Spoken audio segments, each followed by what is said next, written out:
right. So the class today is magazines and clips, and spreading a little bit beyond that into feeding devices in general. These are an integral part of firearms. In fact, from a manufacturing point of view, they're a particularly difficult one to get just right and effective, and they're something that are fairly often overlooked. So without further ado, a couple people commented on it. That, of course, is the famous H&K brochure from the SHOT Show several years ago, many years ago now, where, yeah, their PR people loaded the cartridges backwards. Even an H&K will not function that way.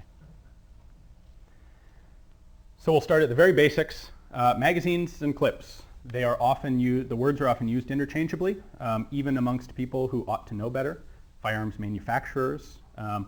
Even historically, you can go back 50 or 60 or 70 years and you'll see magazines and clips used interchangeably. However, they're of course not.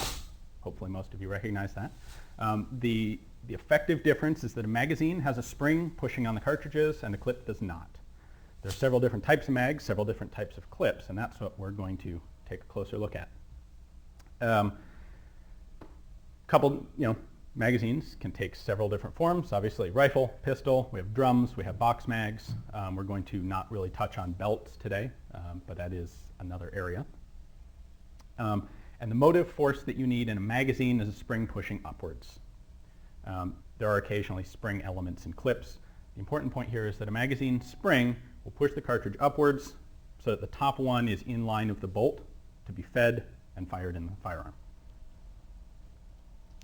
There are two major types of clips. The first is a stripper clip here on the left, also known as a charger sometimes, particularly in British parlance. You basically use a stripper clip to load a magazine. That magazine may be a detachable box magazine that we're all very familiar with, AR-15 mags, carry pistol magazines. It may also be an integral magazine built into the firearm, like most sporting rifles, 5-round integral magazines built into the stock and the frame of the gun. We also have what are called en-bloc clips often. Probably a more accurate term for them would be Mannlicher clips because of their designer. The principal difference is that a clip like this is inserted wholly into the gun. The whole thing goes in. We'll get to exactly why in just a moment. There are also a bunch of different variants of those, although that's probably the most common one that you'll ever see from an M1 Garand, a U.S. World War II service rifle. So the first clips to be developed were in fact the en-bloc clips that we don't see nearly as much of anymore. These were designed by a gentleman named Ferdinand Mannlicher in 1885. The stripper clip was developed by the Mauser brothers a little bit later, in 1889. Start with Mannlicher. Most people don't really know anything about this guy. They may recognize the name from a couple, probably the most commonly recognized reference to Mannlicher would be sporting rifles, like Mannlicher Schonauer sporting rifles. In fact, he is a firearms designer of some significant achievement and reputation. He designed a whole slew of different things. He designed some blow forward, or a blow forward pistol mechanism, which is just neat on its own. It's like a blowback action. It's unlocked, except when you fire, the slide actually follows the bullet forward. Allows you to have a longer barrel length in a shorter overall pistol. He designed then a short recoil action pistol. Short recoil has become the predominant mechanism for sidearms today. Browning came up with the version that we pretty much all use. He designed turnbolt rifles and straight pull rifles. A lot of these guns were used by the Austro-Hungarian military. We'll get into some more of the bolt rifles in a minute. He invented, of course, the en-bloc clip. That's why he's up here. It was his idea. And he could arguably be considered Europe's most significant firearms designer. Not a whole lot of people. There are people who had more commercial success than he did. There are not a lot of people who had a wider variety of patents, a larger number of commercially produced firearms. What's almost more impressive about the guy is that for the first at least half of his career, he was actually doing guns on the side while his real employment was working as a railroad engineer. So that is a loaded clip for one of Mannlicher's, well, in fact, for the very first one of his rifles to use such a clip. It's a bottlenecked 11 millimeter cartridge. It's a straight pull rifle, meaning that instead of rotating a bolt up, pulling back, pushing forward, and rotating down, all you do is pull the handle back and push it forward. And there's a camming mechanism built into the bolt that rotates the locking lugs. Actually, on this early design, it has a tilting wedge, something like an FAL. And again, there's a mechanism built in so that when you pull the bolt handle back, it lifts up the locking lug, bolt opens. When you close the bolt, locking lug drops, firearm is safe to shoot. Surprisingly, this ammo is still actually out there. Not a lot of the very early rifles, but you can find the ammunition. There's a picture of it being inserted into the rifle. There's a catch, very much like a magazine catch, right here on the back of the clip. And that's because this entire thing goes into the gun and stays in the gun. The idea of these clips is that there is a spring-loaded follower inside the body of the magazine, inside the gun. That's putting upward pressure on the cartridges all the time. So there's some force when you insert this thing into the gun. How many people here have actually shot an M1? 30-06. Okay. That is this exact same style of clip, just modernized a bit. And so you know that when you load a clip into that rifle, you have to overcome the force of the follower pushing back up on it. What happens with these, as you chamber each round, that follower pushes the rest of the rounds up. When you chamber the last round, all of a sudden there's nothing holding onto this clip, and it actually falls out through a gate in the bottom of the rifle. They were, of course, designed to be disposable. The various firearms that used these clips, some of which you may run into, hopefully. Steyr Mannlichers, Steyr being the manufacturer, Mannlicher being the designer. The 1886, 88, 90 are kind of the early obsolete system that are fairly rare today. The Steyr Mannlicher 1895 is also a straight pull, but it's one that a boatload of were imported into the country over the last 5 or 10 years. And they are actually not particularly uncommon rifles anymore. They were originally available for under $100. When the rifles came in initially, the ammunition was extremely cheap. It was a oddball cartridge that was only used by that rifle. The ammo is more expensive now, but I think of all of these, short of the M1, this is probably one of the more likely ones you might run into, just because they were so cheap. They make a nice disposable rifle. Of course, the Carcano, used by Italy through 2 world wars, is a Mannlicher design. It works the same way. The Dutch used them. The M1 used them. John Pedersen designed a rifle that competed with the M1, which are worth in excess of 5 figures now, so hopefully nobody will use one in a way that gets it into your hands. But they also use this sort of clip. Early German military rifle, the Commissiongewehr, sometimes called a Mauser, although it's not a Mauser. We'll take a look at that in a minute as well. The French Berthier rifles, standard French rifle through World War I. There are a lot of those in the country. The sort of thing that if Grandpa dies and his kids go poking through his old stuff, you may run into something like this. Hungarian rifles are pretty rare. The Lee Navy is quite rare. It's a very interesting rifle, and its clip is a little bit different. We'll take a look at it as well. So, pros and cons of the Mannlicher clips. Initially, they were quite popular. As you can see, a lot of those rifles were early designs. Think about they're first invented in the 1880s. An awful lot of the combatants in World War I were using rifles that used Mannlicher clips. On the pro side, they're cheap. They're basically one component. It's one piece of stamped sheet metal. It's a multi-step process to manufacture them, but once you've got one stamped out, that's it. There's no springs. There's nothing to deal with. They're light. They're compact. That was a particularly appealing element to them in terms of military authorities. They liked the idea that you could put ammo on these clips. You didn't really add much weight to the ammunition. You didn't add a lot of bulk. There's some quotes from early military brass talking about adopting box magazines and how they will never catch on because they add a ton of bulk and we have to make all these different parts and assemble them, and they can get dented and broken, and it's obviously impractical and it will never take off. Obviously it did. Mannlicher clips are quick to load. While we may consider that since they're obsolete and they're not used, they're probably not very useful. In fact, Mannlicher clips are generally significantly faster to use than stripper clips. And there's not much to go wrong with them, you know? And frankly, if one does go wrong, you just chuck it and use the next one. They're supposed to be disposable. That's why they're cheap. Now the cons, the biggest downside to a Mannlicher clip is that it provides the feed lips for the firearm. In the magazine of a Mannlicher style rifle, there are no feed lips. They're provided by the top of the clip. So actually, if I go back a couple screens, you can see right here, the top of the clip is providing the guidance for the cartridge when it's first pushed into the chamber by the bolt. So if something, if you don't have the clip, if you try to push around into a Mannlicher style rifle without a clip, it just, as soon as you take your thumb off, it bounces out. A lot of the early clips, a couple of the early clips were not reversible. Again, you can see on this guy, the geometry is different at the top than the bottom. The reason they had to do that was because of the rimmed case, the rim and the bottleneck. They would later on figure out how to make them reversible, but these early ones were not.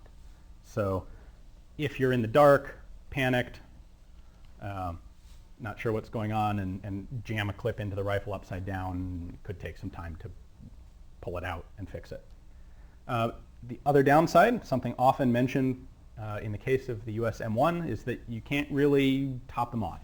If you shoot 3 rounds out of the clip, with practice and enough time for fiddling, you can jam some more rounds in there, but it's not all that practical. Pretty much all the rifles that used this system had a magazine or a clip release in them, so that you could shoot a couple rounds, eject a partial clip, and reload a new clip. It's a workaround. It's not as good. Obviously, with a stripper clip, you can just pop extra rounds in pretty easily. So we talked about a bit of this already. Obviously, the functions of the clip, it has to hold the cartridges in place. Makes sense. It provides the feed lips, which is something that is not found on firearms really anymore, using a clip to provide the feed lips for cartridges. And they're all automatically discarded when they're empty. On the M1, it's a little bit unusual in this. It's ejected out the top under spring pressure. Almost all the other rifles, there is actually a hole in the bottom of the magazine assembly, and the clip just falls out the bottom.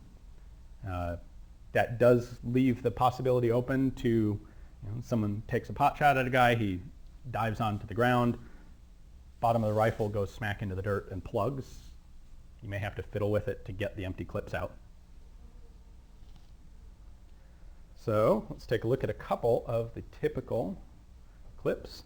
This is the one, other than the M1, that you're probably most likely to see. This is from an 1895 Steyr straight pull rifle.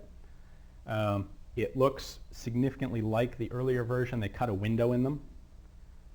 The cartridges have gone from 11 millimeter down to 8 millimeter. They've gone from solid paper patched lead to jacketed. They've gone from round nose to Spitzer. So this is a fairly modern cartridge, and it was used by basically nothing except Steyr straight pulls. Austro-Hungarian army through World War I used these. They were still in use during World War II.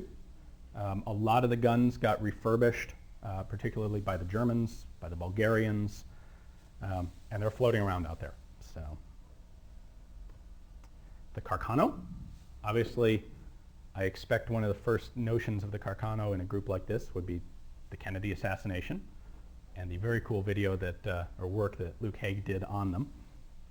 The Carcano is, in fact, in proper parlance, it's the Mannlicher Carcano, and uses a 6-round en-bloc type clip.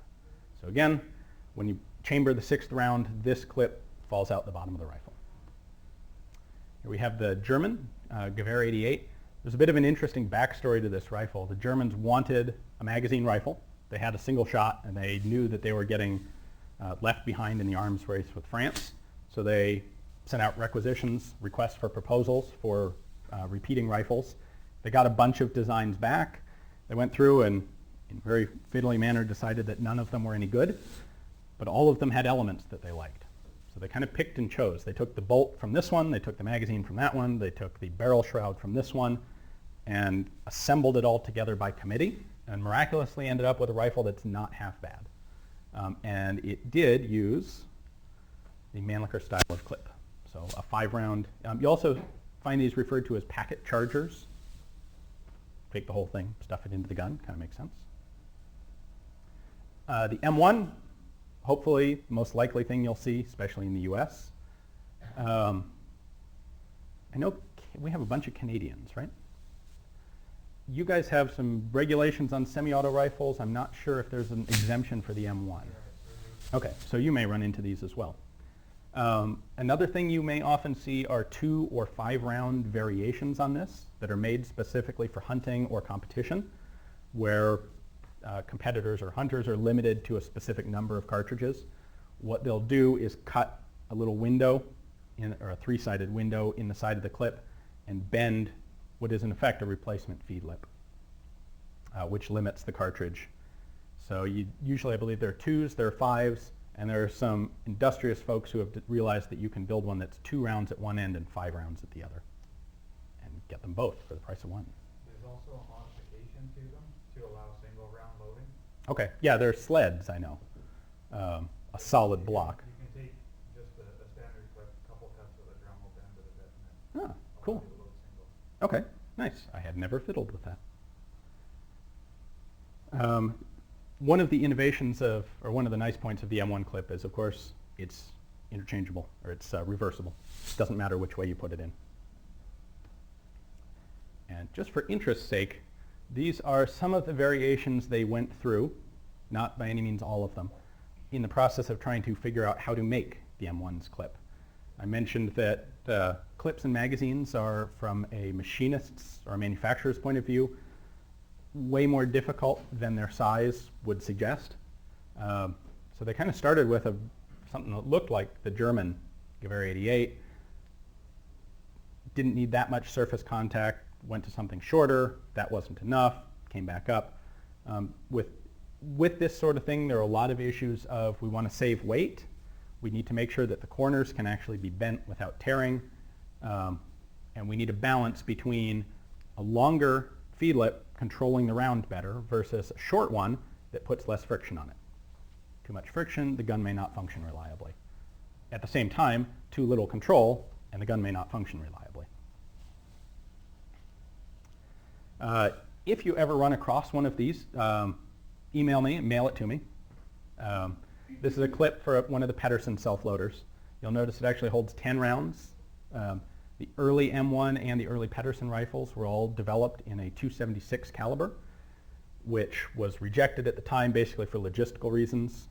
Today, we have our fancy new 6.8 Remington, which is ballistically that.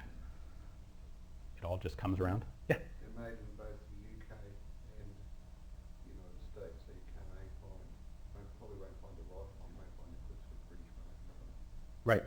Yeah, the Vickers company manufactured a lot of Pedersens, which reminds me, I need to give you one of these, and I'm going to hand one of these back there. You bet. Yes. Cool raffle stuff. Anyway, I throw this up here because I find it a bit interesting. Very similar to the M1 clip. You can see they would do things like this for stiffening. These two indentations are the equivalent of a magazine catch. That's what actually locked it down into the firearm. All right, and I said I would cover the Lee Navy a little bit differently. Is anyone familiar with the Lee Navy rifle? I figured you would be. I know you're really. So James Paris Lee was a Scotsman, emigrated to the US via Canada, and actually a fairly prolific inventor. We'll get to some more of his work in a minute. He put together a rifle in 1895 for the US Navy that was significantly ahead of its time. In fact, it was far enough ahead of its time that the material science was really one of the determining factors that led to its falling out of use. It was a .236 cartridge. It was a 6mm cartridge, which was astonishingly small bore for the time in 1895. It was sort of a straight pull rifle, so you didn't have a turning bolt. You had a cammed bolt, and you just pull it back, push it forward. It was very fast to shoot. It had a very high muzzle velocity for the day, a small bullet going very fast. The Navy was quite interested in this because they tended to be shooting at very long range, and they often tended to be shooting at things that had armor. And so a small, fast bullet penetrates very well. One of the biggest problems they had with these things was that they burned out throats, or burned out chambers, because the high pressure in the cartridge and the temperature and the powder that was available at the time just ate barrels. And they had a very short barrel life. They did actually make Colt machine guns in this cartridge as well. For our purposes here, what's interesting about the Lee Navy is that it had this hybrid style of clip. This doesn't look like a Mannlicher clip. Obviously, it has no feed lips. It looks kind of like your typical run-of-the-mill stripper clip. It is, in fact, a hybrid. You load 5 rounds on that clip. You load the whole thing into the gun, and when you do, there is a mechanism in the gun that takes the tension off of this wire, which allows the clip to sit loose on the cartridges, and it falls out the bottom of the gun before you've done anything. The internal magazine on the Lee has its own feed lips. This clip is not necessary to shoot the Lee. It's just, as I say, it speeds reloading. So you can hand load singly just like you could any sporting Mauser rifle. But if you've got the clip, you don't have to strip the rounds off of it. You just jam the whole thing into the rifle and it takes care of itself, which typical for Lee was a pretty cool idea. Not entirely sure why nobody else took him up on that and copied it. Any questions about en-bloc clips before I move on to Mauser clips? Has anyone ever had a case using one? All right, hopefully you will at some point. Probably the biggest, for your point of view, the biggest thing to remember is that if you don't have the clip, you have to single load the rifle. When you do that, what you don't want to do is push around into the chamber and then snap the bolt closed. Because with the rifles that are designed for this kind of mechanism, they're going to be fairly old, and you're going to stand a good chance of damaging or breaking the extractor when you do that. A lot of these extractors were not designed to snap all the way over the rim of a cartridge. They're designed to have the rim come up underneath as the round is fed. So if you're going to use one of these, what you want to do is, and it's a little finicky, but load the cartridge onto the bolt face and then use your fingers to guide it into the chamber as you're loading it. There are a number of these types of rifles out there that often are found with broken extractors because people lost the clips and then they would just stuff a round in, snap the bolt forward, and break it. So the Mauser stripper clip is the one that we actually still use today quite a lot. Obviously, it was developed by the Mauser brothers, Paul and Wilhelm, who may not have been the most creative, the most prolific gun designers, but they were certainly one of the most commercially successful. The first rifle they had that used stripper clips was the model of 1889, primarily the ones built for the Belgians. The difference in their design was that this clip is not necessary to use the rifle. It helps, it makes everything go faster, but you can run the rifle just fine without it. So this is the 1889 Mauser. You can see we have a Z-shaped magazine follower in here. So these are 2 metal bars on the top, and then we have a fairly powerful spring here on the bottom, pushing this middle one up, and then a smaller spring to hold this top bar parallel to the cartridges. You load them in from the top. What distinguishes the very early magazine Mausers is that they are single stack magazines. So the rounds, as are pictured here, are stacked one directly above the other instead of being staggered. For that reason, and this is what makes them visually distinguishable, the magazine sticks out the bottom of the action because it has to be longer. So the Mauser clip system, I will say personally I like the en-bloc clips. I think they're a little more sophisticated and cooler. And so I really tried hard to come up with downsides to the Mauser clips when I was putting this together, and I just could not come up with any. Really the only one is that they're slower to use. Have you guys ever tried to reload a military rifle with stripper clips quickly? And how easy was it? We had to do 40 shots in a minute in a 3-hour. Okay. Enfield. And the Lee Enfields are just had to- particularly, It had to do with me at minute. yeah, And you just sat there going, bang, bang, bang, bang, bang. You got quick because they were rims, you just had to stagger them. Yep. Push straight in. Yeah. That's crazy. with enough practice, you can do it effectively, but it does take practice, a lot more practice than the en-blocs. However, if we acknowledge that the pros to the Mauser clips and the reason that they're still used extensively today, they're pretty much just as cheap, they're just as light and compact, they're just as disposable. If you're military, you don't care about them. They're so inexpensive that you don't have to keep track of them. The rifles, here's a big one, the rifles can be used without them. And there's nothing you can really damage on a clip that is going to cause problems for the rifle. If you have an en-bloc clip that's got a dent in it that you don't notice, and you load it into the rifle may very well have a bunch of malfunctions until you get rid of that clip and find one that's not damaged. Hopefully this looks familiar. Seen things like this. This is a very standard Mauser clip, actually going into a Mauser rifle. Most of them cartridges this size. They hold 5 rounds. There are larger ones. The US military uses 10-round clips for 223. The Russian military here uses 15-round clips. That's for the AK-74.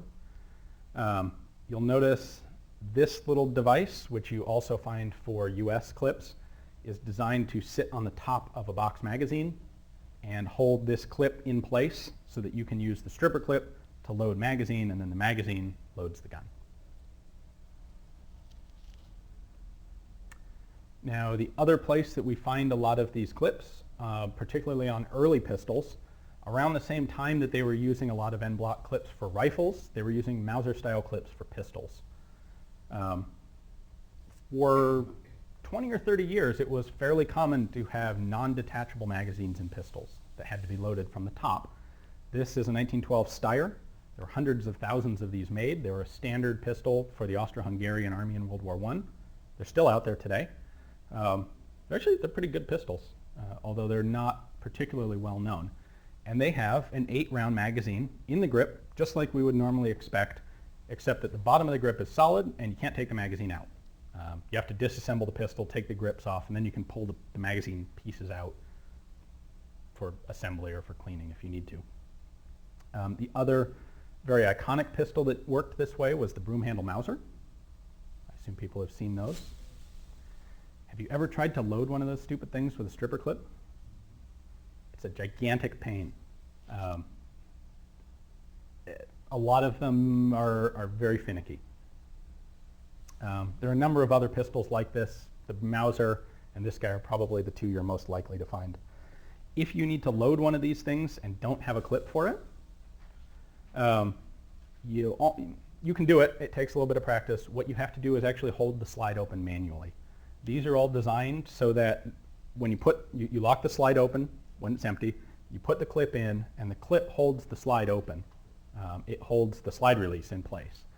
And so when you push the last round into the gun, you pull the clip out, the slide lock is then disengaged and the gun chambers. And in theory, it's very quick and very handy, and you're back in action.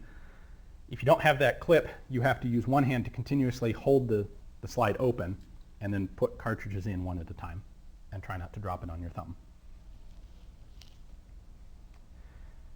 The one place where these Mauser-style clips are more complicated than the others, than the Mannlichers, is that they do need something in them to keep tension on the cartridges.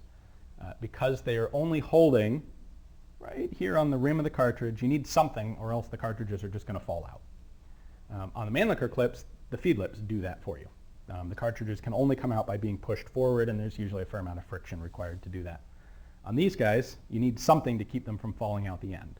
So one method is to have a little brass tab like this on there. Those are totally disposable because it doesn't take very many uses before those little tabs fall off if you bend them up to make sure they actually work. The more common one you'll see is to actually have a flat bent spring inside the clip. That kind of rattles around a little bit when there are no cartridges, but you can see it's high here in the middle and on the end, and it's low at these 2 points.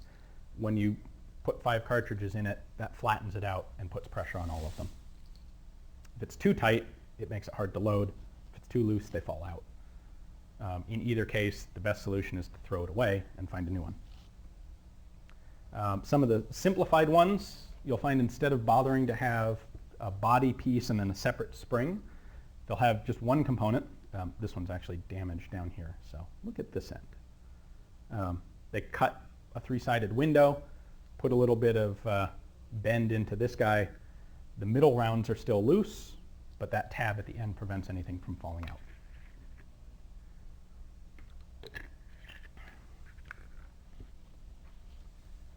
You'll recognize these. This is obviously a clip for Lee Enfield.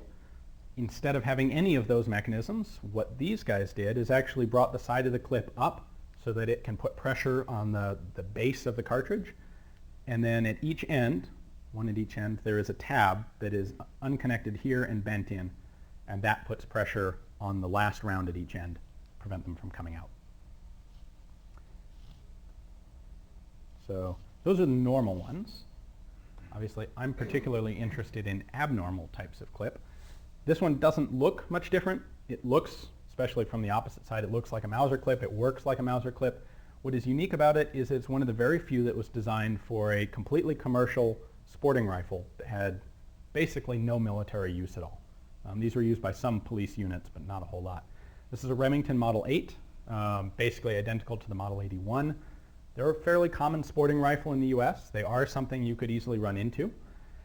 And they're actually designed by John Browning, and they use a 5-round stripper clip. If you take a look at the top of the action, right in here, you'll see that there's a stripper clip guide cut. The clips are actually extremely rare today. You probably won't find one of those clips that's nicely marked like that, but a lot of other types of clip will actually fit and function just fine in them. And they're really cool rifles. All right, this is about the weirdest one I've ever run across. Does anyone have a clue how this thing might work?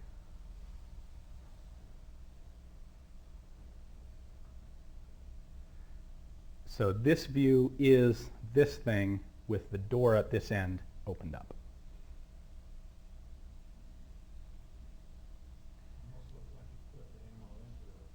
Sort of.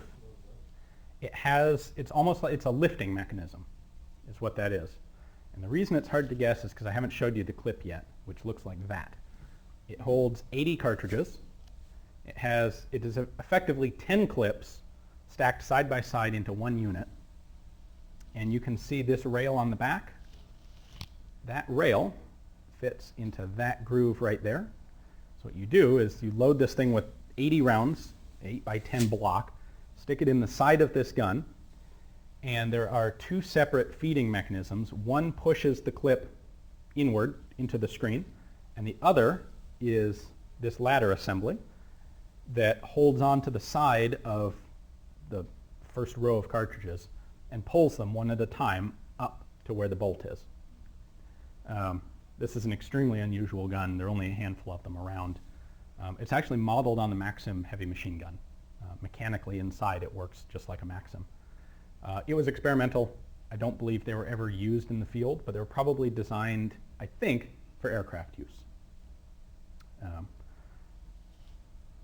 This clip does actually fall out the other side of the gun once it's empty. And we'll get, in a minute, or in a little while, we'll get to a magazine that works kind of like this. So here's another kind of unusual one. This is for a World War II Italian machine gun. They wanted 20 rounds for reasons that we will see in a video in just a minute. The rifle, or the machine gun, had a 20-round magazine, but it was fixed on the gun. It pivoted on one point, so when you needed to reload it, you'd unlatch the magazine, and then jam 20 rounds in using this, and then you'd close the magazine, and you could fire for 20 rounds, and then you'd have to open it and repeat. It was a pretty terrible system. Another unusual one. This is a clever idea. This is one of those things that I should back up. One of the reasons that the early firearms like this I find very appealing is that when they were designing this sort of stuff, nobody really knew, okay, we've got all these ideas. Some of them are going to turn out to be brilliant, say John Browning's short recoil mechanism that is basically every automatic pistol today. Some of them are going to be total junk, like a lot of this stuff that I'm showing you. But at the time, nobody knew. And everybody was patenting ideas as fast as they could come up with them. So if you were trying to design handguns and John Browning was your contemporary, not only did you have to build something that was better than what he was building, but you had to come up with ideas for how to make it work that he hadn't already patented, because he had already come up with them. And that leads to some things like this. The idea of this thing is it's designed to be a light machine gun for soldiers who are running around alongside infantrymen with standard rifles. And so this uses standard 5-round Mauser style stripper clips, and you stack 5 of them up inside this hopper. And the gun feeds 5 rounds off a clip, throws the clip out, drops the next clip into place, feeds those. For the more technically interested, we have I realize this is a bit of an overwhelming mechanism here, but you remember that ladder mechanism in the German subgun? We've got the same thing here set horizontally. So this will pull a cartridge 1 notch over and then drop down and move back and repeat that cycle until it's out of cartridges, at which point the clip is tossed out the side and the next clip up here is pushed down. The lid of the hopper is under spring pressure. It's kind of a creative idea. It turns out that it takes very little dirt in that hopper to make the entire thing completely stop working. Is that like on a chain? No. The carrier mechanism, does it operate like that? Or? I have not actually fired one of these in person. My understanding is that it's almost like a square pattern. So it only, at any given time, this only moves 1 cartridge space back and forth. And that is when the gun is fired? Right. Yeah. Yeah, and it's connected, as you can see here, it's connected to the gas piston. Sure. So that as the gas piston comes backward and then forward, the connecting cam is pulling this side to side. Yeah. Yeah. Actually, probably relatively similar to a belt feed mechanism. Yeah, that's really different. Yeah. The Japanese used it, the Russians experimented with it, and nobody else would touch it with a stick. Okay. And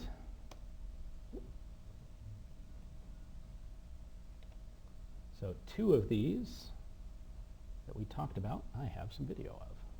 Cartridge from the 1890s. Oops. Here we go. All right. So I pulled this off of YouTube. This is someone I don't know, but he had 2 extremely unusual firearms that I was putting in the presentation, so I figured I'd swipe his video. So, see how that works? You know, you could see maybe being able to argue that to someone who'd never had to do it before, who was in, the administrative office of the Army. So then he pivots the magazine back, locks it in place. Now he can shoot. If you were actually in the Army, you'd probably have an assistant gunner doing that for you.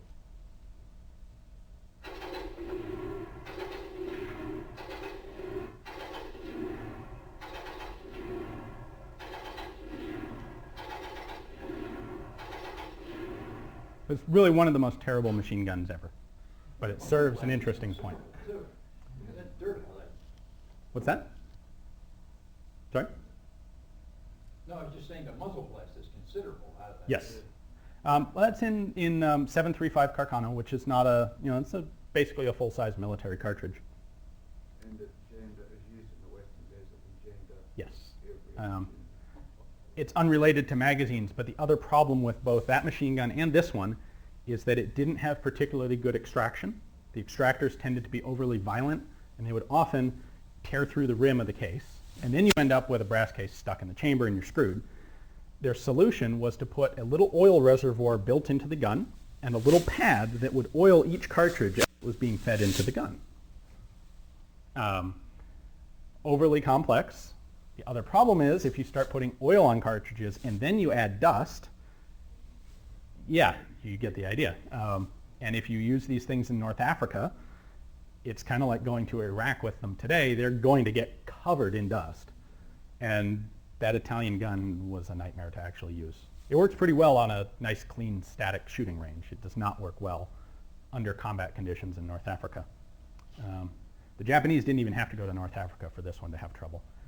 It actually had the same sort of, it had a felt oiler in it. You can see here we have the cover of the hopper is lifted up.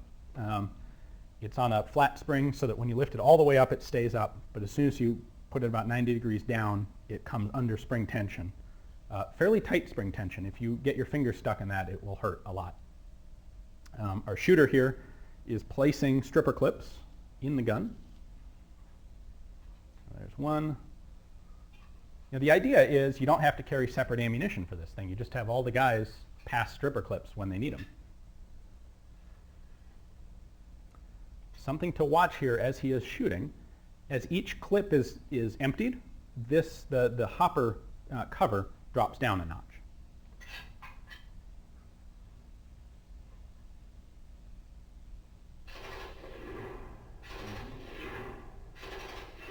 Right there. And you'll see one of the clips pop out here. Right there.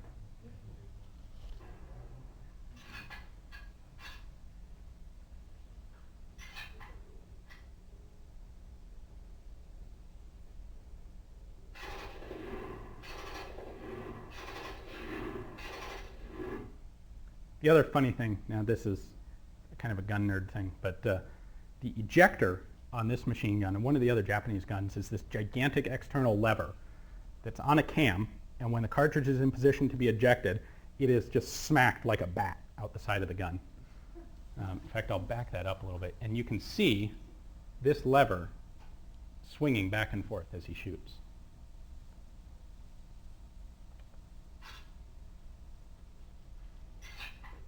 Oh, yeah, you can see this thing moving.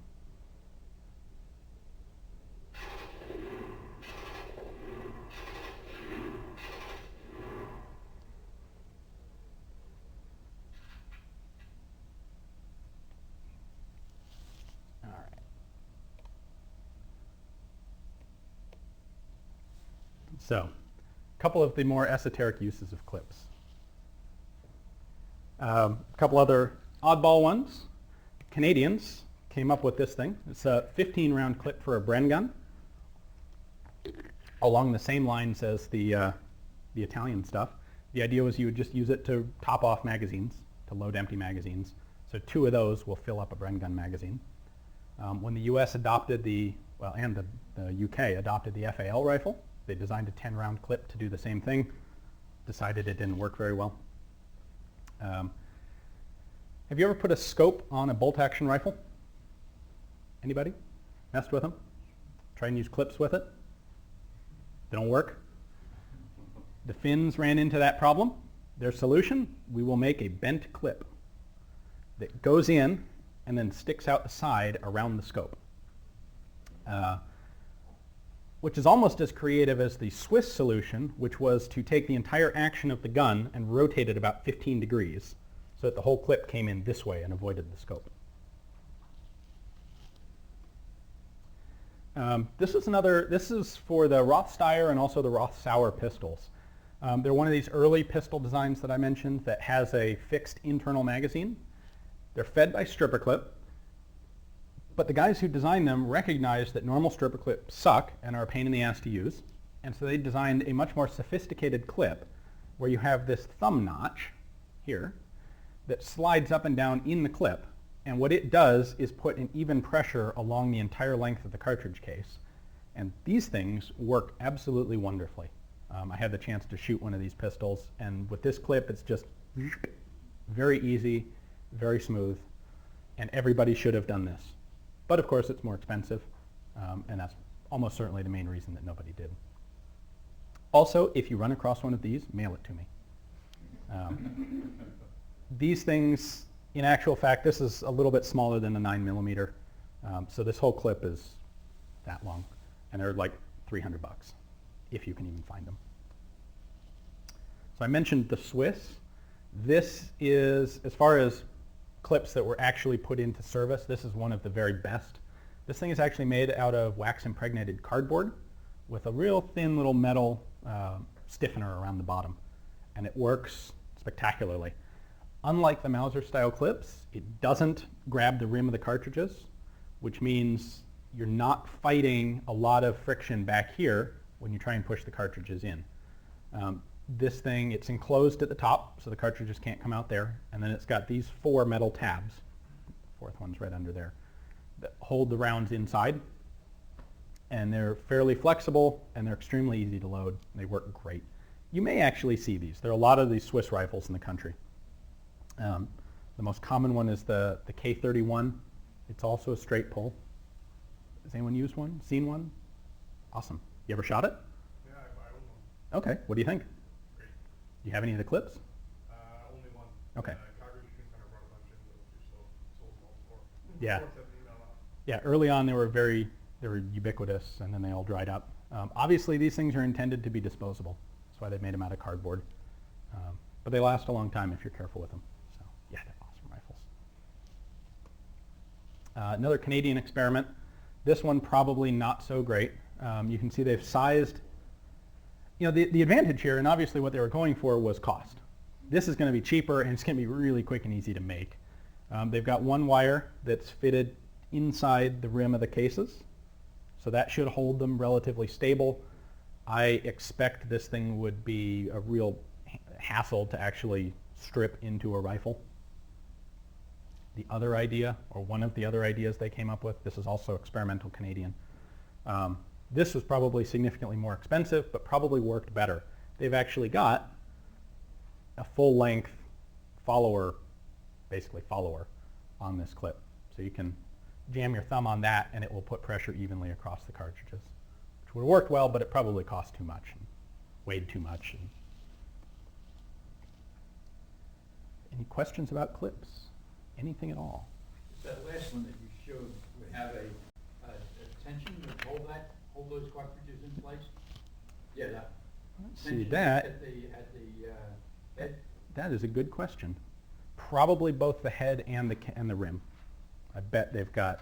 I think they have something, a little tendon there? I think they've probably dimensioned it so that the cartridges are fit tightly in there. Yeah. Okay. I don't think there's a separate element, separate piece. I like that design, especially with that follow.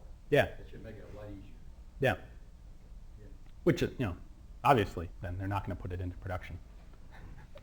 I'm going to hand out a couple more of these. Yeah. That's for having a Swiss rifle.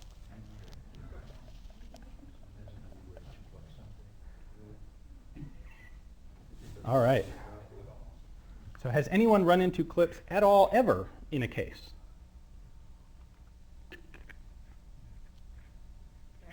Yes? Yeah, a bunch of 7.62 by 39 enough to put the all the time. Okay, that makes sense. They're 10 rounds. They're a pain in the ass. The easy way to use them is to take 5 of them off and just try and load 5. There's enough taper in a 39 that the clip itself is actually curved in order to hold the cartridges effectively. And that makes them a pain to try and strip all 10 rounds into a rifle without a lot of practice. Yeah? Is it problematic to not have all the rounds in the clip? No, it is En-bloc, just you fine. don't have 5. With an en-bloc, if it's not completely full, they will rattle a bit when the clip's out. But what will happen when you load it is it will simply act like you put in a full clip and you've already fired a couple of rounds. So the follower in the gun will just take up whatever slack is in the clip. In fact, something I didn't mention, the French rifles, the Berthiers that use these clips, they had both a 3-round and a 5-round version. And the 5-round clips will actually work in the 3-round guns, which isn't all that commonly known. The bottom 2 rounds worth of the clip will actually hang out the bottom of the magazine, but it will function. And the 5-round clips are far more common. So that is one way. Now, if you just have to test fire one, you can manually load it. But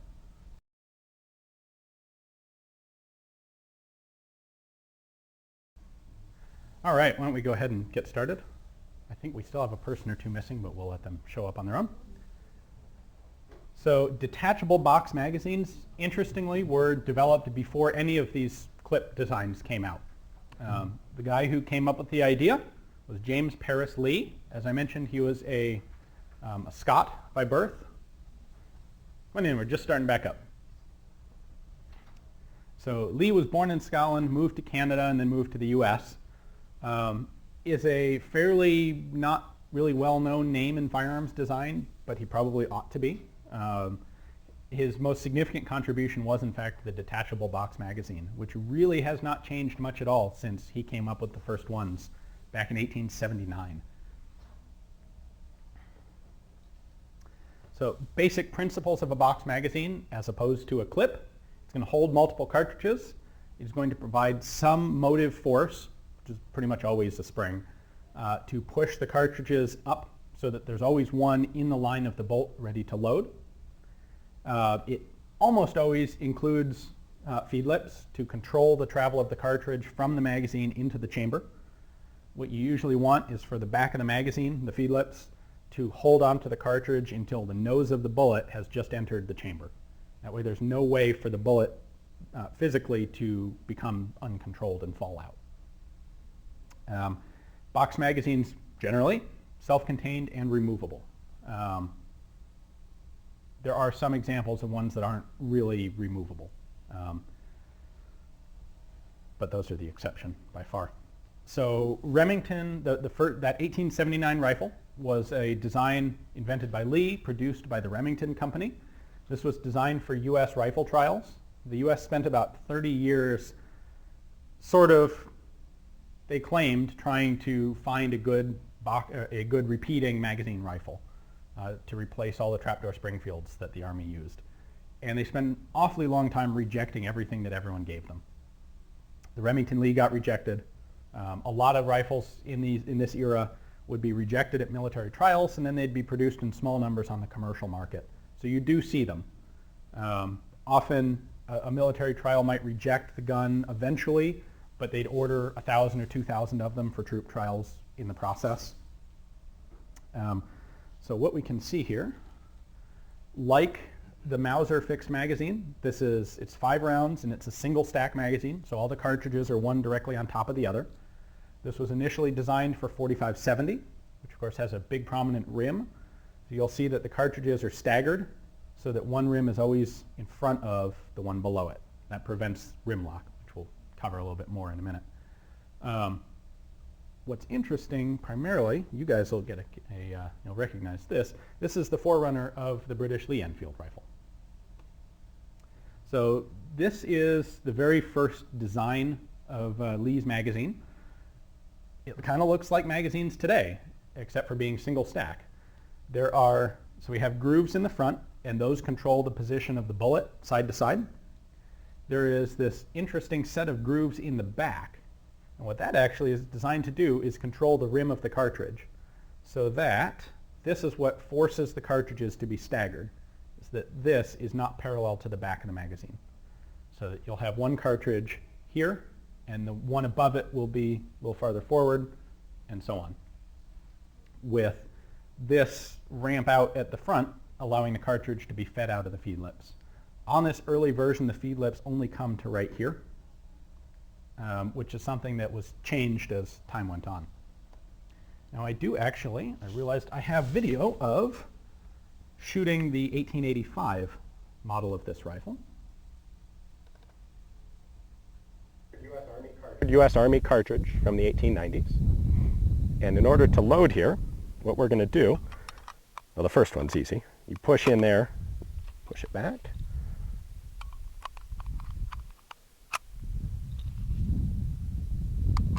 Drop it in.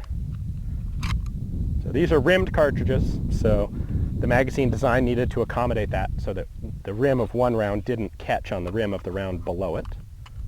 There's 4. And this is a 5-round magazine. No matter what caliber you bought the Remington Lee in, you got a 5-round magazine. There we go.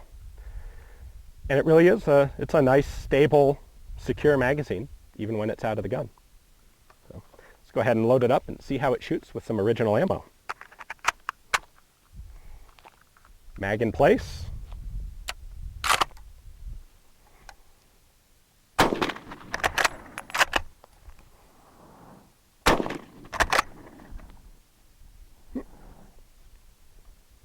Failed to extract one. Let's go ahead and see what it takes to fix that. Failed to extract one. So we'll leave that there. Ended up needing a cleaning rod to get that case out, but that's because it was old ammo. So that's an 1885 rifle, and it functions, the magazine runs exactly like anything you'd get today, which really is a bit surprising. It's a combination of, well, Lee came up with a really good design that just didn't need a whole lot of modification. So the components, these vary a little bit, but they're pretty standard. You're going to have a body that provides the main bulk of the magazine. You're going to have a follower. The follower is important in that it has to provide the correct angle for each cartridge so that they are in the right position. If you've got the nose too high up, the bolt won't catch the back of the cartridge, or the cartridge will be pushed up above the chamber. If you've got the nose too low, the cartridge will be pushed down below the chamber. All these things cause feed stoppages. Got a spring, obviously. Spring is one of the defining characteristics of a magazine. And we have a floor plate. In this case, we have a two-part floor plate. This is just there to control the bottom of the spring. And then we have our actual floor plate. The most common variation on this, especially on older stuff, is to have a floor plate actually an integral part of the body. On the original Lee magazines and Lee Enfield magazines, the much later ones, the bodies were made as two separate sides and welded together, so there is no floor plate to remove. You pull the internals out through the top. Modern stuff, generally, the floor plate slides off and then everything comes out the bottom for easy cleaning. Materials for box magazines, we're going to find some variety, primarily steel, primarily cheap stamped steel. Occasionally you'll get aluminum. Aluminum is usually intended to be disposable, and then the military that decided to make it disposable has to scrimp on money, and so they just reuse them, and then they get dented and broken and they cause problems because they're not reliable enough because they were supposed to be disposable in the first place. I might be talking about AR-15 magazines.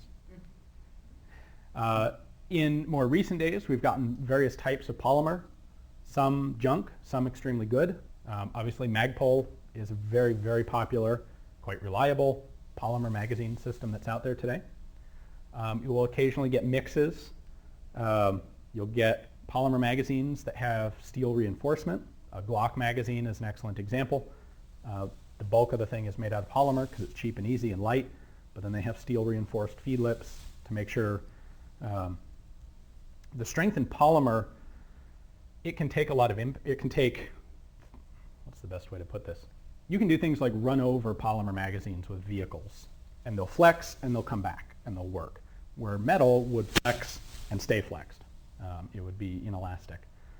The problem is a repeated impact of something like a bolt hitting on the back of the magazine will deform polymer more quickly than it will steel. So you end up with a combination where you get the best parts of both materials. You'll often hear about Bakelite magazines, primarily Russian AK magazines made out of Bakelite. They are not in fact Bakelite.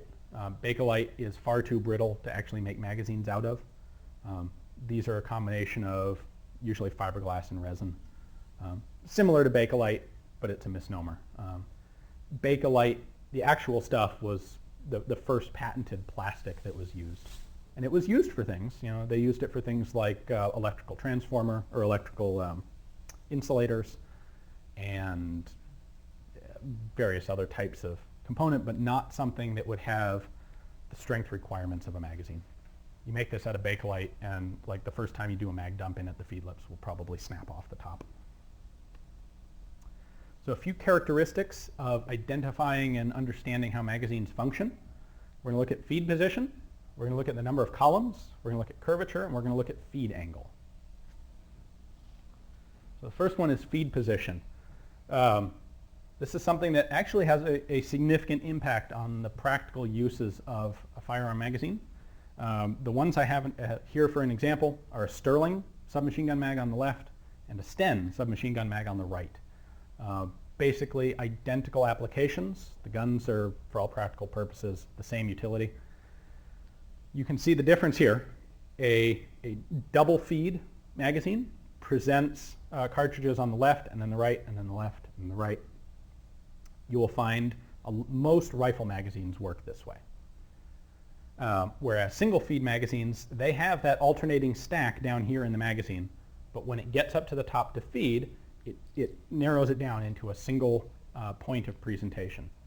So the difference is, when it comes to practical use, this is a little bit easier to design a gun for because the cartridge is always going to be in the exact same place.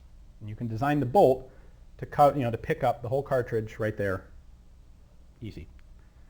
Whereas on a double feed magazine, your cartridge presentation is going to vary on every shot.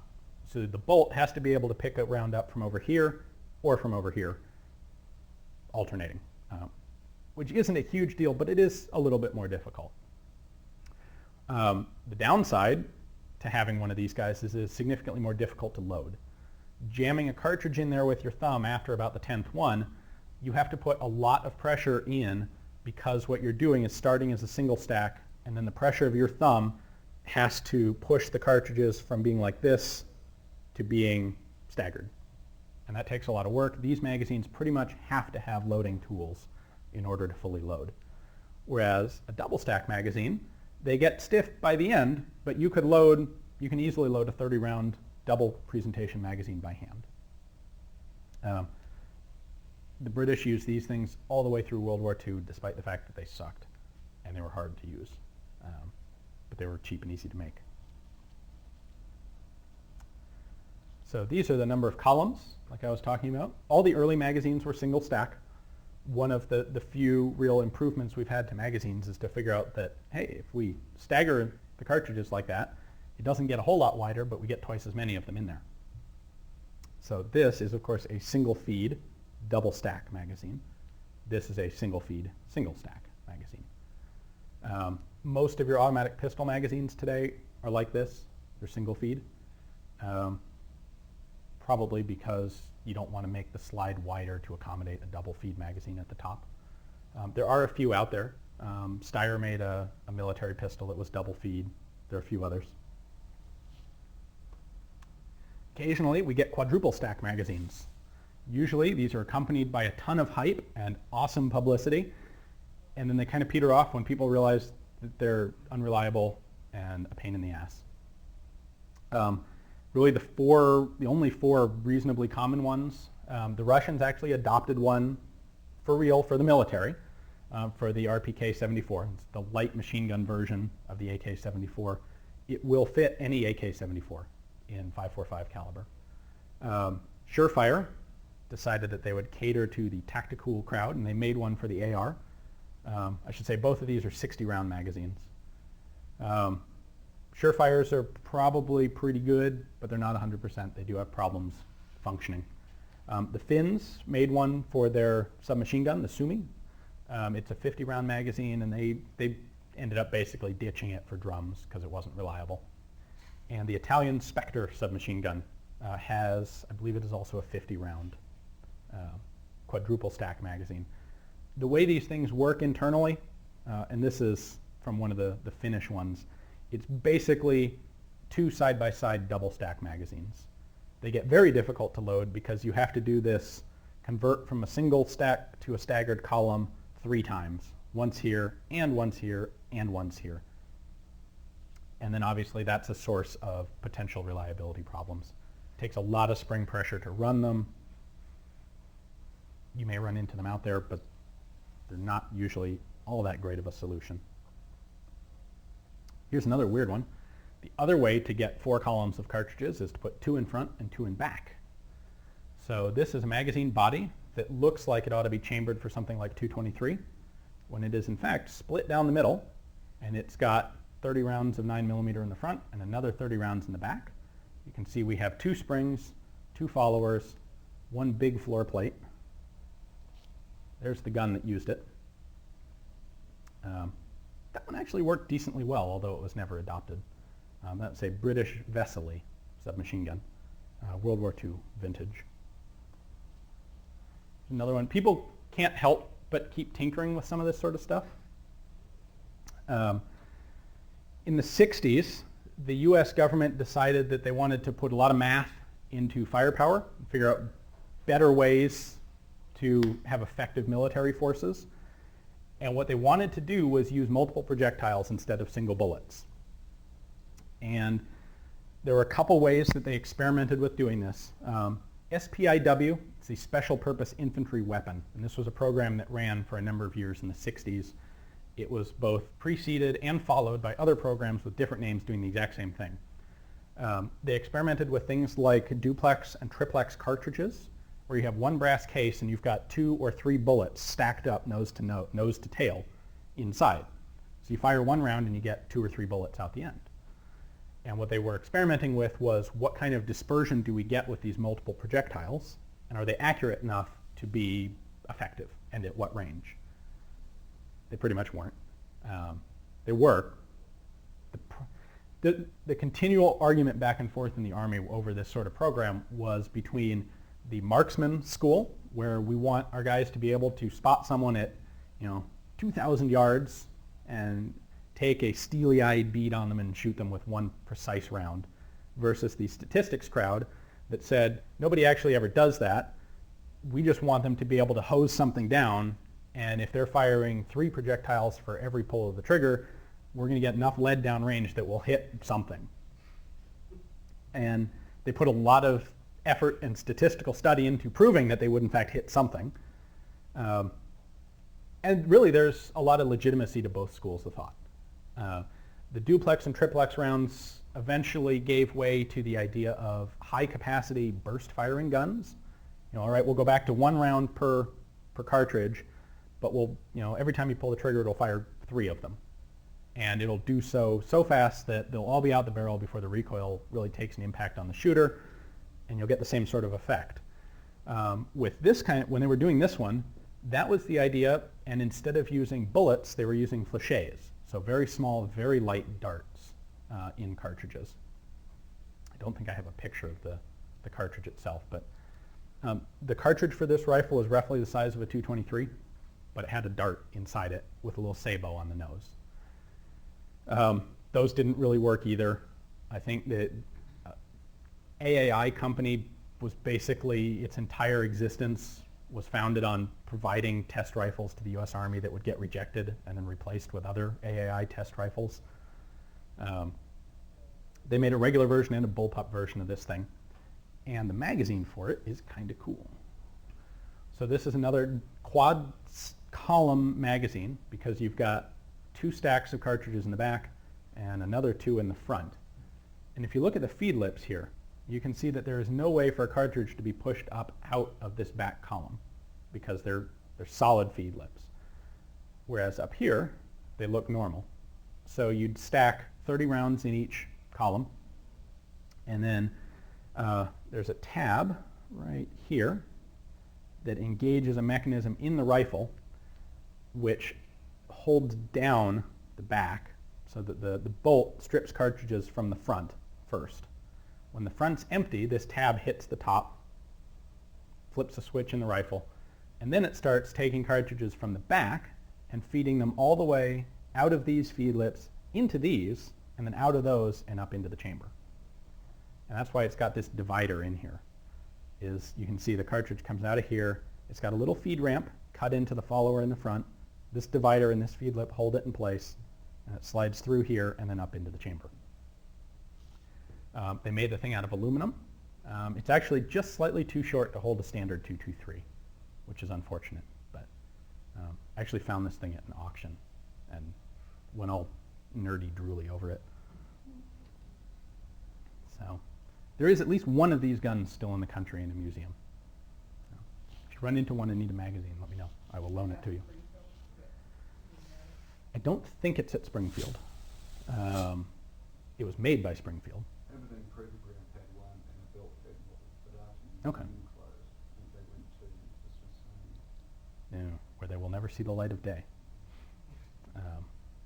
Smithsonian has a fantastic gun collection in boxes in their basement.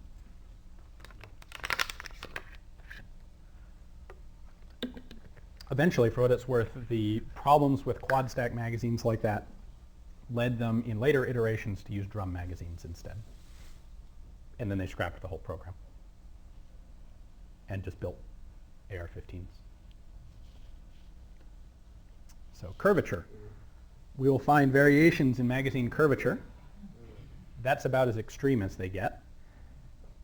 And it's really never done For kicks, curvature in a magazine is pretty much entirely defined by the taper of the cartridge that you're using.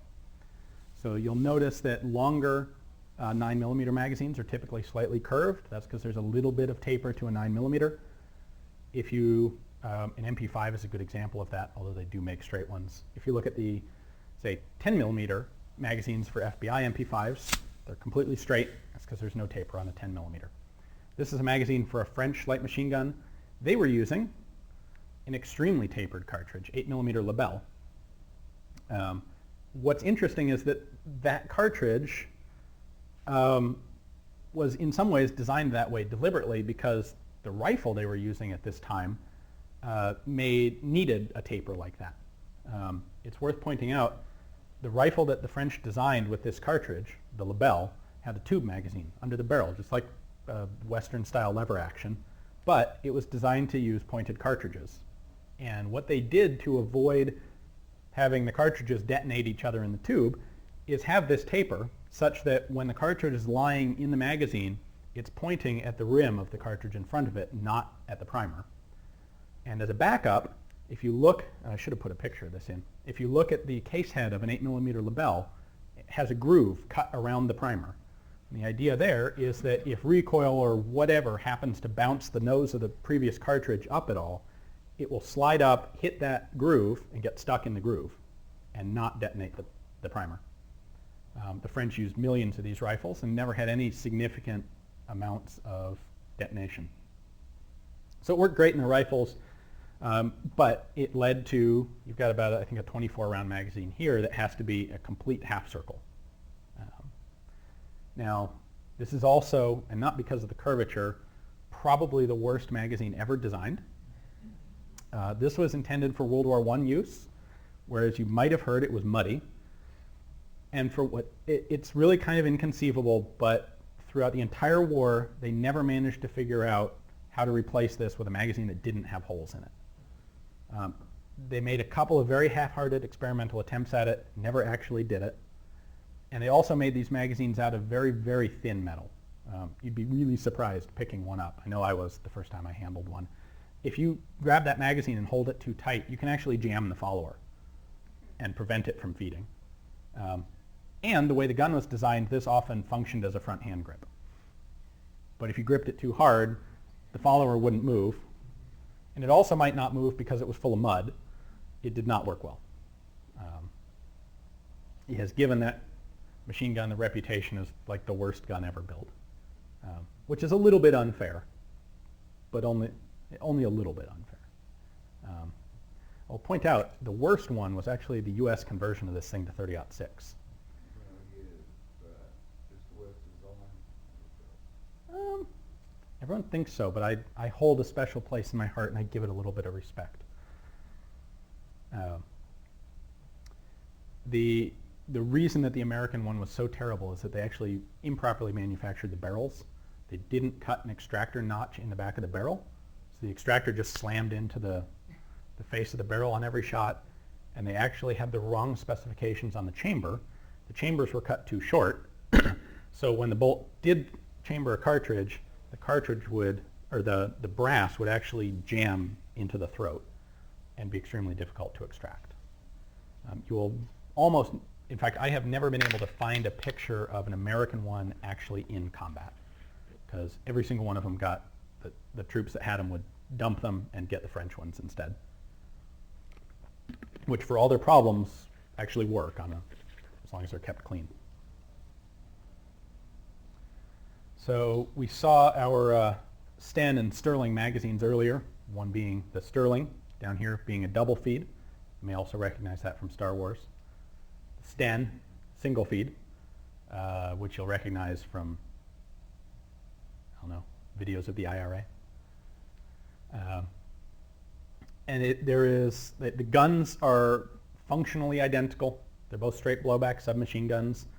They did a vastly better job designing the magazine for the Sterling, which goes a long way towards the Sterling being a significantly better gun. Also a little more ergonomically designed. But what's kind of interesting about this, and this doesn't happen very often at all, is that this gun can use either magazine. And that's largely because the bolt here is designed to be able to pick up cartridges from a much wider area, either left or right. And if you replace it with a magazine that always presents right in the center, the Sterling will still work just fine. Right, feed angle. This is basically a combination of two factors. One is whether or not the cartridge has a rim. As we saw back on the Lee magazine, if the cartridges have rims, you need to stagger them so that as you go up, you go forward. Otherwise, you'll get rim lock. Also, of course, the angle of the magazine well or the grip, particularly on a pistol, will determine what angle the cartridge has to feed at in order to come out of the magazine straight into the chamber. Obviously, something like a Luger has a very sharply canted grip, which requires the cartridges to be at almost a 45-degree angle to the magazine. AR-15, on the other hand, has basically no feed angle to it at all. So there's a good diagram of rim lock. This is what you want. This is what you get if you're not careful. So what we have here is the rim of this case is in front of this one, which is in front of that one, which is in front of that one. The problem arises when you've got this rim behind the one below it. When you then take a bolt and try to chamber this round, it pulls this round with it. This round hits the front of the magazine and stops, and that jams up the one above it. Some rifles have actually rather effective mechanisms to prevent this. Mauser and Nagants are probably the most common rimmed cartridge magazine out there, unless you're in Canada with Enfields. And the Mauser Nagant actually has an interrupter built into it that forces a space between the round being chambered and the rounds below it, which guarantees that this can't happen unless the interrupter is broken. It just doesn't let the second round feed high enough to present that problem. With an Enfield, you can get that. You have to load the clips in the correct order. Low, high, low, high, low on the rims. Enfield is a little bit trickier as well because it's a double stack magazine. So you're staggered this way as well as having to be staggered forward. Now this is a very interesting solution. This is looking in the bottom of a magazine from a kel-tec, a PMR-30, which is a .22 Magnum pistol, fairly new on the market, unlike everything else I've shown you today. And it has the same problem. Obviously, you have rimmed cartridges. It's a double stack magazine. You have to figure out some way to guarantee that the rims are not going to interact and jam each other up. And what they realized they could do is actually put this rib in the back end of the magazine that forces the rims apart. Really clever. I'm a little surprised nobody thought of that earlier.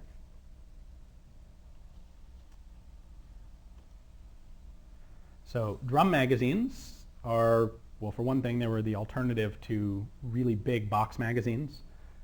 The only advantage they have going is that they hold a lot of rounds. The downsides are all of these things, well, except for the large capacity. They're noisy. They rattle a lot. Drum magazines will put spring pressure on cartridges in a couple different ways, but they do not hold them as tight as a box magazine does, so they'll always rattle. They're generally fairly slow to load, some better than others, but none of them particularly fast. They're generally not used anymore for those reasons, as well as the fact that they're expensive. They take a lot more time to manufacture. They are bulky. Since they're round, they tend to be difficult to pack well. You can put a couple of nice square box magazines together in a nice compact space and easily get more ammunition in the same space as you would with a drum. Drum magazines, often as not, are unreliable and fragile as well. So here's just about the first one. These were designed by the Germans in World War I for Luger pistols. And you can see they have, it's basically a Luger magazine here that they stick a drum onto. This holds 32 rounds. These stupid things are like $1,000 today. They mostly work. You can see a couple of the problems with drum, pretty much all the problems with drum magazines are exemplified by these guys. Obviously, it's bulky. It's a weird shape. It doesn't pack well. It hangs out the bottom of the pistol and off to one side and does odd things to the balance of the gun. It has to have a tool to load, which is, this is part of it. There's a little more to the tool. Once you load it, you have to wind the spring in it the correct number of times. If you wind it too many times, you'll get one kind of problem. And if you wind it too few times, you'll get a different kind of problem. Obviously too few, and it just won't feed the last however many rounds it doesn't have enough spring pressure for. It's probably about 50-50 the number of drums that are automatically winding as you load cartridges, and the number where you load them up, and then you have to manually wind it. And remember, how many turns you have to wind it to, and how many you've already done. And if you shoot half of it, then you have to remember to only wind it halfway back up when you top it off. It causes problems.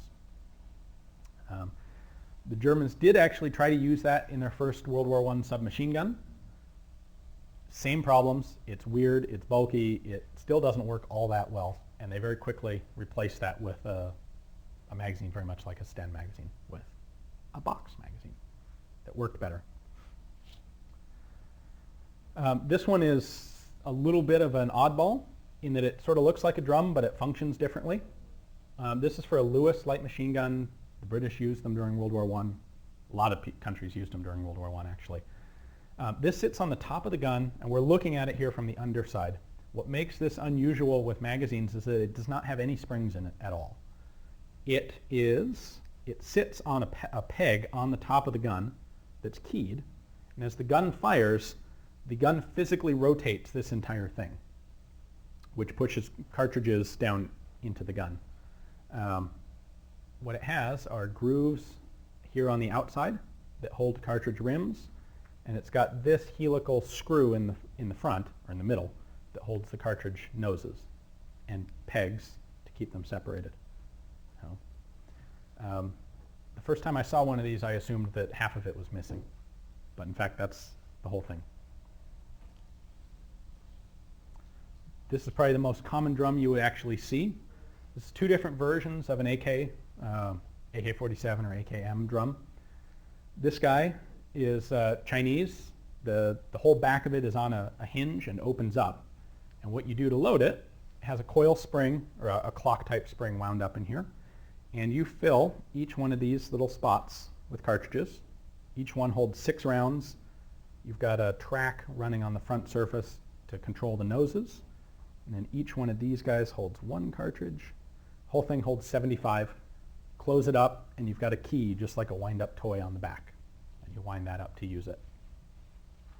This functions exactly the same. It's still an AK drum. It'll fit any standard AK. But this does not open up, except for maintenance. What you do on it is use this little lever on the front to depress the follower. So you pull it down, put in a cartridge, let it up. Push it down, put in a cartridge, let it up. Push it down, put in a cartridge, let it up 75 times.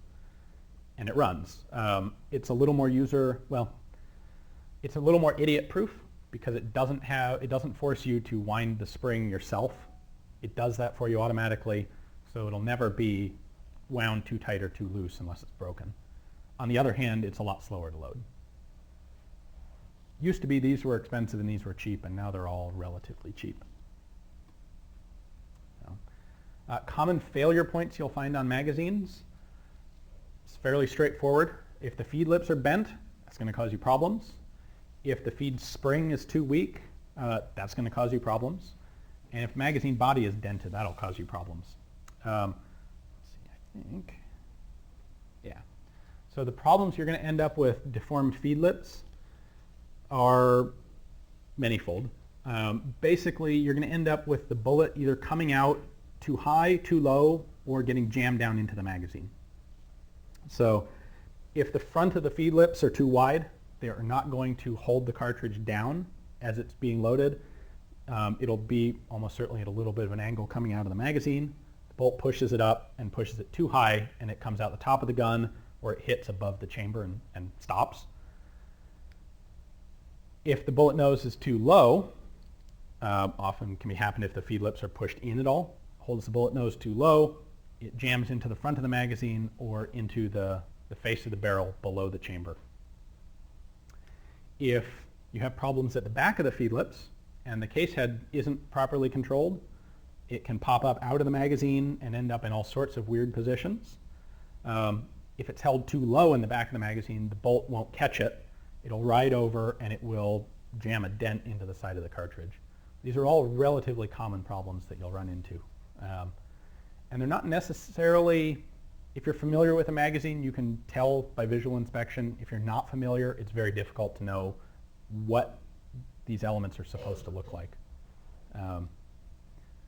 I actually got a magazine, a German Sturmgewehr magazine that I found at a gun show, and I've been looking for one, and it was cheap, which should have clued me in. Someone had actually demilitarized it in Europe by cutting the feed lips significantly wider than they normally would be, so that when a cartridge, when you started loading it, even a single cartridge would pop out the side of the feed lips every time.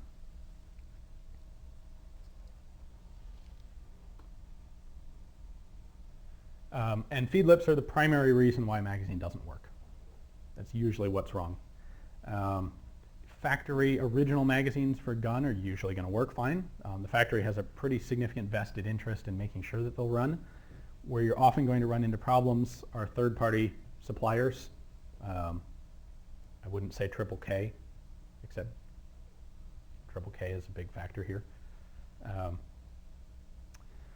They'll make a magazine that'll fit in the gun, but they may not have access to the exact specifications that the original factory used. And that's what you have to have. It takes very little change in dimension to cause a lot of these problems. And we in fact have a good example of that would be Ruby pistols. We talked about these in my other class. During World War I, the French needed a crap ton of pistols. They didn't have the domestic arms industry to produce them themselves. And so what they ended up doing was going to Spain, which was neutral at the time, and had a very significant arms industry, a pretty decent reputation. At the time, this consisted of a lot of very small shops. French purchasing agent found one in particular that was producing a pistol that looked like it was exactly what the French army needed. Was this, any one of them, take your pick. Straight blowback, 32 automatic. You may actually run into these pistols still today. Held, I believe, 8 cartridges, simple and cheap. And the company that had provided this thing to the French was 6 guys, and the French purchasing agent really liked it and told them he'd take it, and he wanted $50,000 a month from 6 guys who they were businessmen, they weren't idiots, and they said, absolutely, you bet. If you need $100,000, we'll do that.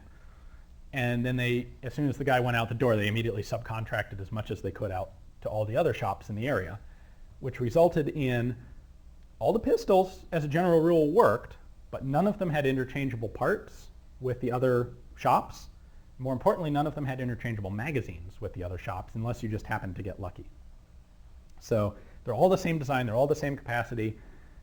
You would have a difficult time identifying one from another visually, but you have to have the one that was actually made for the specific version of the gun that you have. If you look at these, you'll see that little elements like the back of the grip are different, the front sights are different, the cocking grooves are different. Mechanically, it's all identical. The lanyard loops are a little different, and the magazines are different. So this is probably the most common magazine identification issue that I see people with is, hey, I've got X copy of a Ruby pistol, because there's dozens upon dozens of brand names of these things. As soon as the war was over, all the little shops that had been making them for the French immediately continued making them for the commercial market, because, hey, they're tooled up, and so you've got dozens of brand names on them. You know, you've got Destroyers and Marses and Model 1916s and Victorias, and then some model names in French and Spanish, and none of the magazines interchange. What is the common model one? What's that little lump on the left side of the slide? Oh, that was a French military modification. This is the safety, and let's see, that is safe, that is fire. The French ran into this problem of, if you picture a right-handed guy holstering it, if he holsters it at a little bit of an angle while it's on safe, he will push the safety into the fire position, and then if he's an idiot, he will shoot himself in the leg. Their solution was to put this rivet on the gun that holds it away from the holster, so that the holster wouldn't rub on the safety lever. It was simple. It actually worked. And today, it has a dual purpose of being a very good way to identify some of these pistols that actually were in French service, as opposed to ones that were sold commercially. Obviously, a dented magazine body will cause problems. It'll cause the follower to just stop. Usually that means you can load it with some number of cartridges and it'll work. You just can't jam the follower past the dent. This is a known problem. If you look at a military armorer's kit, you will often find a magazine mandrel. This one's for an AK. So if some idiot dents a magazine, you take the floor plate and the follower and the spring out, and then you hammer it onto this thing and hammer the dent out. Actually not an uncommon tool and a pretty effective one. I've had to use those before. The problem you get with a weak feed spring is that it's not that it won't push the cartridges up to the top. The problem is it won't do it fast enough. So in a semi-auto, you've got your bolt traveling back and forth at a set speed based on the mechanism of the gun. The magazine spring has to have a cartridge pushed up into position before the bolt gets to it. If the magazine spring is too weak, it'll push that cartridge up, but it'll push it up into the bottom of the bolt. I don't know what caused that. So the solution is put a new spring in it. So we're actually getting close to the end here. I have a number of somewhat unusual magazines just to broaden your horizons and experience. Hopefully some of you will recognize one or two of these. This is a magazine from a Madsen light machine gun. These were first designed in 1902, and they were actually in continuous or on and off production into the 1950s. And they were still actually in use by the Brazilian police in Rio up to about 10 years ago. So an extremely long-lived gun, very funky mechanism, but actually quite reliable. And what's interesting about the magazines and relevant to us today is that there are no feed lips on this thing. It's just a box that's open at the end. And what it has is this triangular stop that's on a long flat spring. And when you load this thing into the gun, it's a top-mounted magazine, the receiver pushes this out of the way, and the spring forces cartridges down into the receiver, and the feed lips are built into the receiver inside the gun, which is actually somewhat clever in that it's impossible to accidentally dent them and have them not work. There's not a whole lot, you could put a dent in the side of this magazine, but that's about it. This is a pretty bomb-proof type of magazine. Now the US in World War II did the same thing. The Johnson light machine gun, which was used by a few small groups, paramarines, had the same sort of thing. You can see there's no feed lips here. It just has a follower, and it has this flat spring stop to hold cartridges in. And when you insert that into the magazine well, the stop rides up on top of the mag well, and the cartridges are pushed into the gun. The trick with something like this, a design like this, is getting it so that when you remove a magazine from a gun, it doesn't just dump all the ammo out on the floor. And they actually figured out how to do that. Here's another funky one. This is Italian, which shouldn't be that much of a surprise. And I'd like to go back to the idea that early on in firearms design, people didn't know if an idea was going to be brilliant or complete garbage. This is one that was farther on the scale towards garbage. But this is a 50-round magazine. It's relatively compact. And it consists of 10 5-round magazines all stuck together. So the problem with it is that it's got 10 springs, one under each one of these columns of cartridges. In the Italians' defense, this one got dug out of a swamp or something and is in quite bad condition. But it was the best set of photos I was able to find. It also has 10 sets of feed lips up here. So the downside here is that this is extremely easy to damage and put out of commission. The gun that they used it on was this thing. You can see we've got a magazine box right there. What the mechanism would do, since these are under spring pressure, it would fire from the first one in until that was empty, and then the follower would trip a mechanism that would pull the entire box over one notch, which worked great until one of your 10 magazine springs happened to be weak, and then it malfs on you, and yeah. They converted a lot of those guns They continued using them into World War II, but they converted them to use a normal belt instead.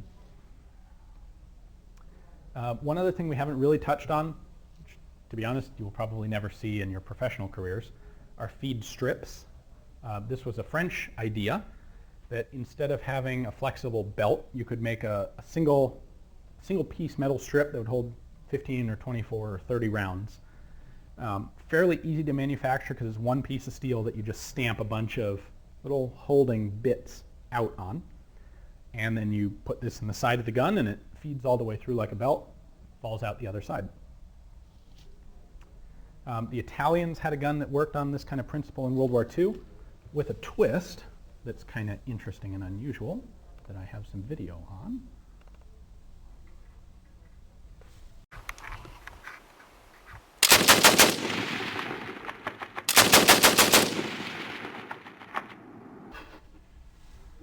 So on this strip, the cartridges are held on the bottom, which makes sense because the bolt and the barrel are below the level of the feed strip. A 60-year-old gun.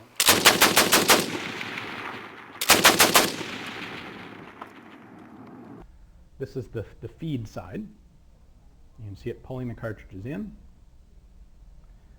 And then the unusual bit is on the ejection side. You see what that is there?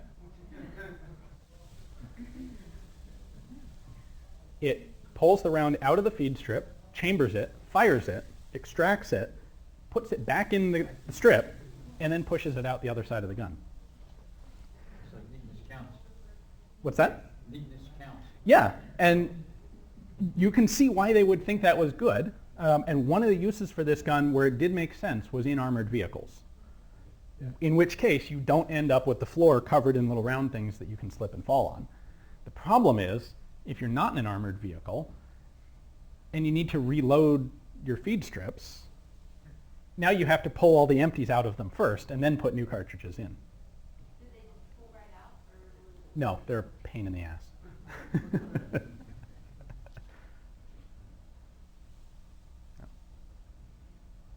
Neat gun, nobody else made that decision.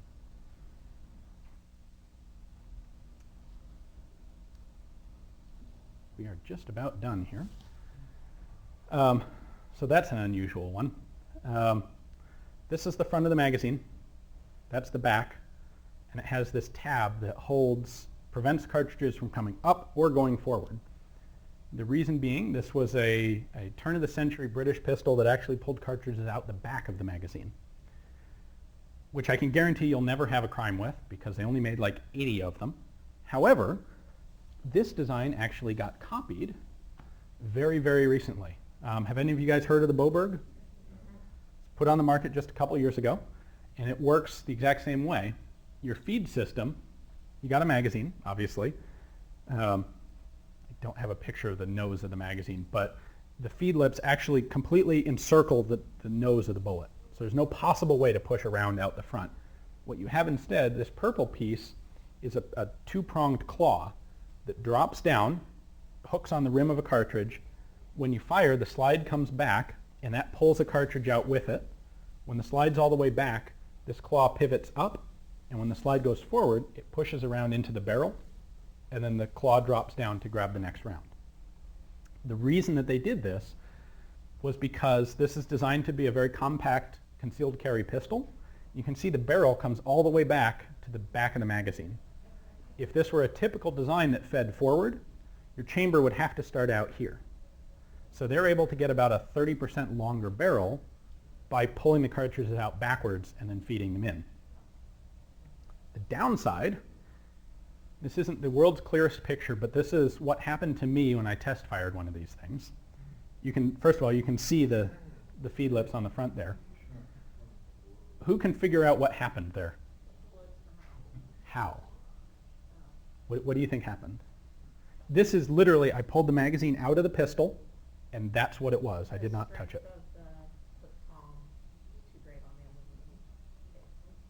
Almost. You got the right idea. The bullet was not sufficiently crimped into the case. So that little black dot is a fleck of powder, unburned. What it did, it started to pull the cartridge out the back of the magazine, but the case was slipping off the bullet. The bullet got stuck there. The case was pulled out, lifted up, successfully chambered, and all the dry powder went out the front of the barrel from inertia. And we pulled the magazine out, and there are little specks of powder unburned in the magazine and one sitting right on top of the bullet. And that is a nasty, ugly thing to clear. Boberg does acknowledge that this sort of thing will happen. They have a list of ammunition that is approved for use in the gun, which is basically ammo that's heavily enough crimped to work. Like military ammunition would be perfect, where you have stab crimp. Yeah, if it were stab crimped, you're good to go. The problem is it's in 32, or no, it's in 9 Luger. So, yeah, if you can find it. Yeah. What I will be very interested in, later this year they're releasing a version of this pistol in .45 automatic. And the ratio of bullet to case weight in .45 automatic is going to be like twice as bad as 9mm. And I'm really curious to see if they do anything to buffer the system to prevent this sort of problem from happening. Is that considered a standing breech gun, where the breech doesn't move, just the slide pulls the barrel forward? No. No, it's... Not considered that at all? No. The breech and the slide cycle back and forth. Okay. Yeah. Yep. This is attached to the bottom of the slide, and this pivots. You can see, yeah, this curvature. Yeah. That's what the back of the head of the case rides on. So it rides up onto the breech face. So the barrel is fixed and just pulls Yes. in? Yeah. Okay. Yeah, the barrel's fixed in this thing, and then the slide reciprocates over it. On the Mars, the original British version, actually, it's a little bit of an interesting twist on how the British one worked. The British version of this mechanism was designed in 1898. It fired a 220 grain bullet at 1,200 feet per second in 1898. The British Navy tested it a number of times. There's one newspaper article that I found from a correspondent who was there covering the trial who described it as not so much firing as detonating. It was huge. It was about a 4-pound pistol. Barrel length on it was, I believe, 9 inches. And like this, when you fired it, the whole thing came out the back and pulled a cartridge out and then jammed it forward. What they found during the development was that the recoil on this thing was so significant that this lifter claw was oscillating up and down from the recoil, and they were unable to get it predictable to the point that they could get it to feed reliably. So it'd yank the thing out and then slam it in, and half the time it'd hit above the chamber and half the time it'd hit below. Sometimes it'd actually make it in. And the way they solved this problem was by amending the trigger mechanism so that as long as you held the trigger down, it would lock open. And when you released pressure on the trigger, then it would feed. And the idea was the shooter isn't going to be so fast on the trigger that they'll be slow enough on the trigger just by the way people shoot, that there will be enough time for the thing to come back, stop, settle down, and then feed, which sort of worked. It was very cool when Boberg came out with this thing from a gun nerd point of view. Oh, one other weird one. I ran into this in the corner of a gun shop. This is an 8mm German machine gun magazine that was converted by the Chinese to 7.62 by 39. And the way they did it was by cutting off the front of the follower, and then you can see this rivet. There's a rivet down there. They pinned the block in the front of the magazine to make it shorter. Now this is a straight magazine because 8mm Mauser doesn't have very much taper to it. Can you guess what the problem is in 7.62 by 39? Yep. You can jam about 7 rounds into it before they just start going at all sorts of weird angles because they're trying to curve and they can't in this magazine. So I'm curious to eventually get a gun that I can shoot this in to see how useless it really was.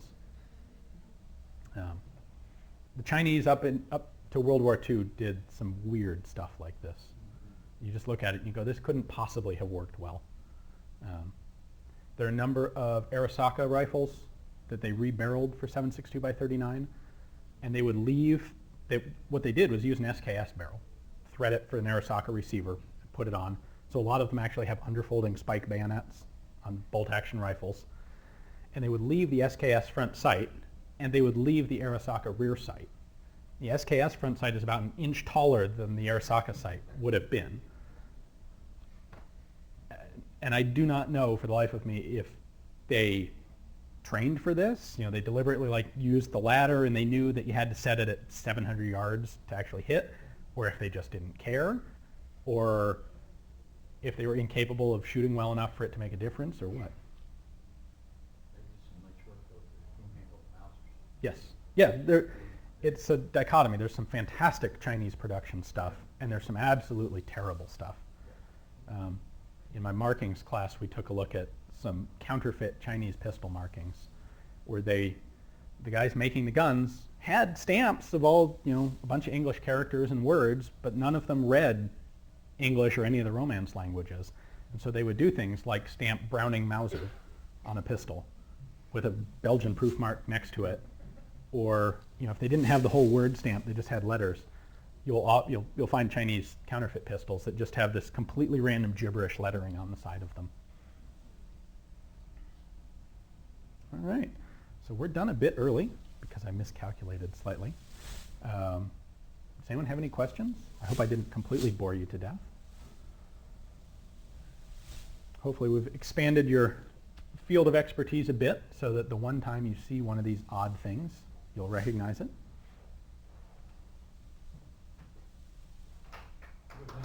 Thank you.